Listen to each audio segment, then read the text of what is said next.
Good afternoon, sir. I am Sheila Marie de la Cruz from BSN 4B, and today I am going to present blood transfusion. This procedure provides replacement of blood products to increase the client's fluid volume, hemoglobin, and hematocrit for improved circulation and oxygen distribution. Also, it prevents over-administration of blood products or the development of complications associated with transfusion. The equipment needed for this procedure are the following. Alcohol, equipment for vital signs taking, blood transfusion tubing or blood set with inline filter, plain NSS 1 liter, blood product such as RBC or fresh blood depending on the doctor's order, blood cross matching result, vital sign monitoring sheet, hand or face towel, alcohol swab, non-sterile gloves. For the assessment, first review the doctor's order for the type, amount, and the rate of infusion to make sure we're doing the right procedure to the right patient and to prevent medical error. Also, before starting the blood transfusion, take the initial vital signs, the circulatory and respiratory and skin status of the patient to have our baseline data. Also, take the client's complete blood count, the blood type, and the cross-match result to prevent medical error. Next is for the planning. Determine the equipment that you will need for this procedure. Then wash hands to prevent the spread of microorganisms. Last, gather the equipment needed to save time and effort. Explain the procedure to the client, especially the frequent checking of the vital signs. Good afternoon po, sir. Ako po si Sheila. Ako po yung nursing assistant nyo ngayon. So, according po sa order ng doktor nyo, kailangan po kayong salina ng dugo. Patulong to para maibalik sa normal or maitaas yung level ng hematocrit at hemoglobin nyo. Kanin po tayo ng dugo para maiwasan natin na magkaroon tayo ng anemia.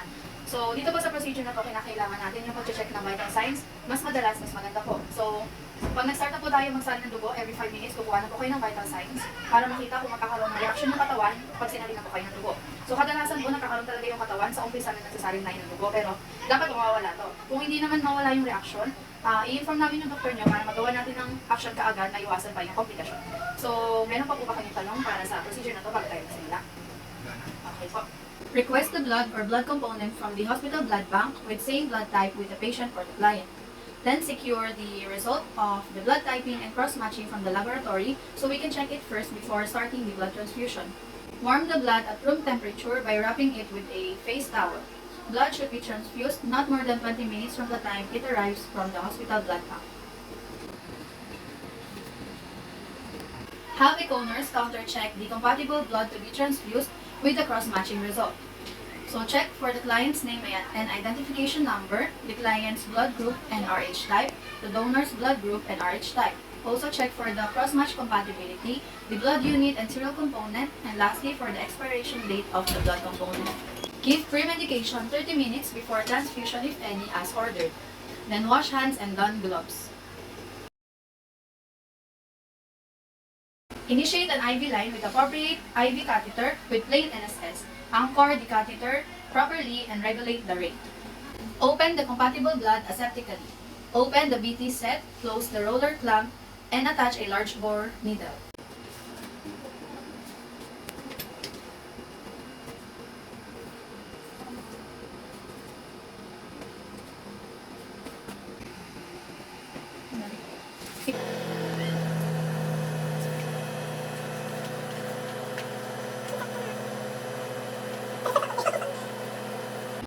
Fill the drip chamber of the BT administration set into half, then prime the tubing and remove bubbles. Close the IVF of plain NSS or regulate to KVO while the transfusion is going. So let's assume that we also hook in the IV stand the plain NSS.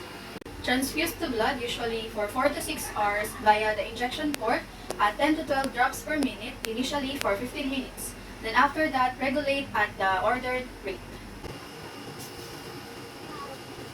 100 over 7 56, 99%. Observe for any untoward signs and symptoms such as flushed skin, chills, elevated temperature, itchiness, urticaria, and dyspnea. If any occurs, stop the infusion, open the IV line with plain NSS, and report to the physician. So sir, ngayon po na nasasakta yung dugo, giniginaw po kayo or nahihirapan po ba huminga? Hindi ko. Dito po sa may injection site, may nangangatid po ba? Wala naman. Okay. Swirl the bag once in a while. So this is done to prevent clotting of the blood product. Then remove gloves. To disconsume, don gloves, then close the roller clamp of the BT set and disconnect from the IV line. Then regulate the IVF as ordered.